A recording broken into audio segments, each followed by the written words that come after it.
The Daily Bread Bible study continues. This is day 86, and we are again in the book of 1 Samuel, focusing on chapters 17 and 18.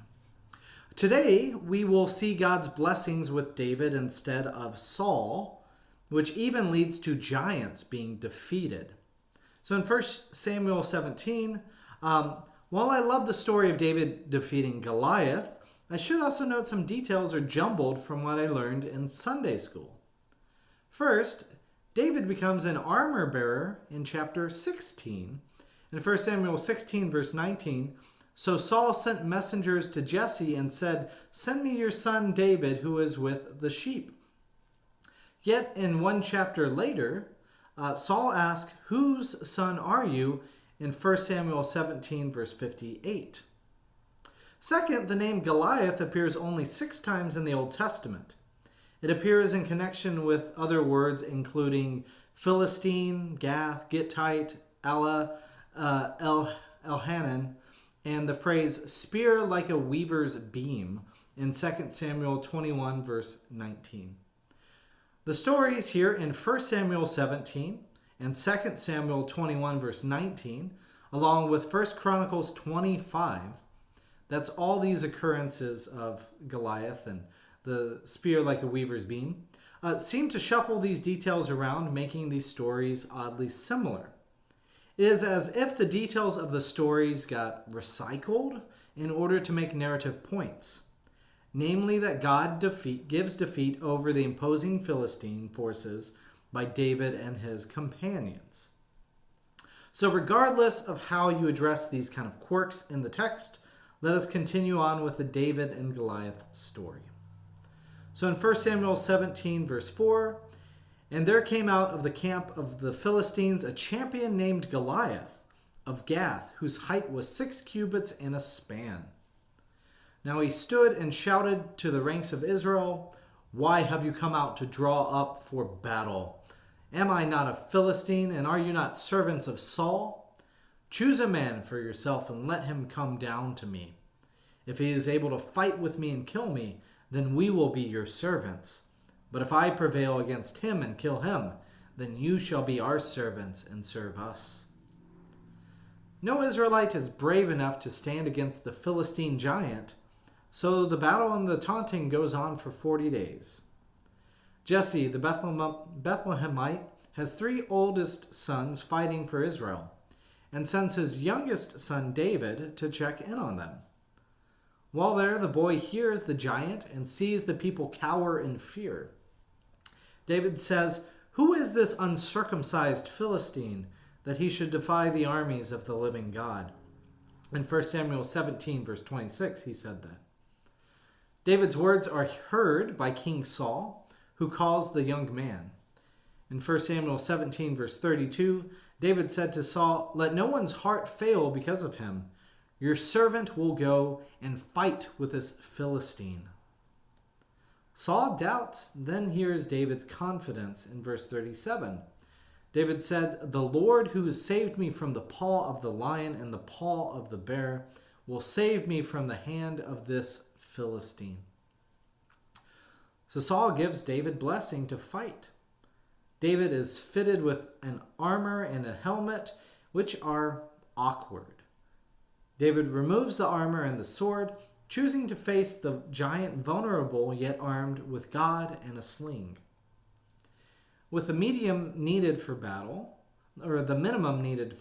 David confronts a giant in full armor.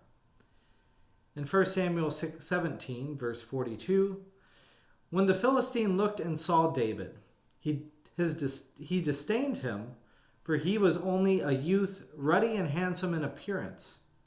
The Philistine said to David, "Am I a dog that you come at me with sticks?"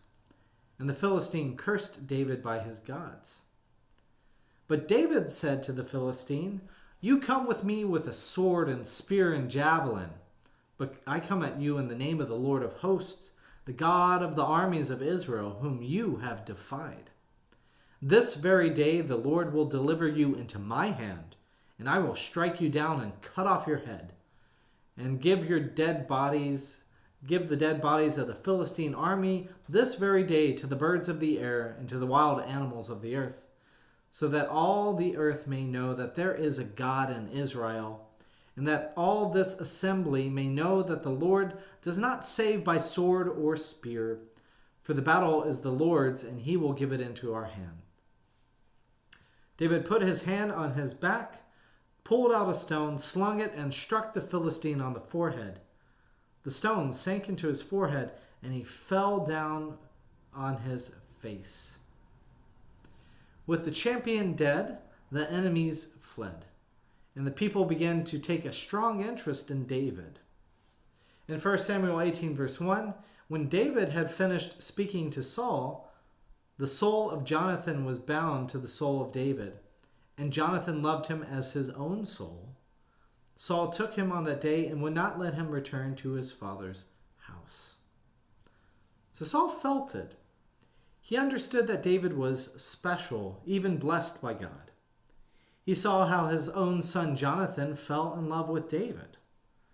He let David lead his army, and the Israelites had success wherever he went. The Israelites sang songs about David, and his renown grew. David, quote, Saul, quote, eyed David from that day on. In 1 Samuel 18, verse 9, he becomes suspicious and jealous. In chapter 18, verse 12, Saul was afraid of David because the Lord was with him but had departed from Saul. So after trying to attack David, Saul hopes the blessed of God will be killed by the Philistines. In 1 Samuel 18, verse 17, Saul thought, I will not raise a hand against him. Let the Philistines deal with him. Saul wants to outwardly honor him while plotting to control him.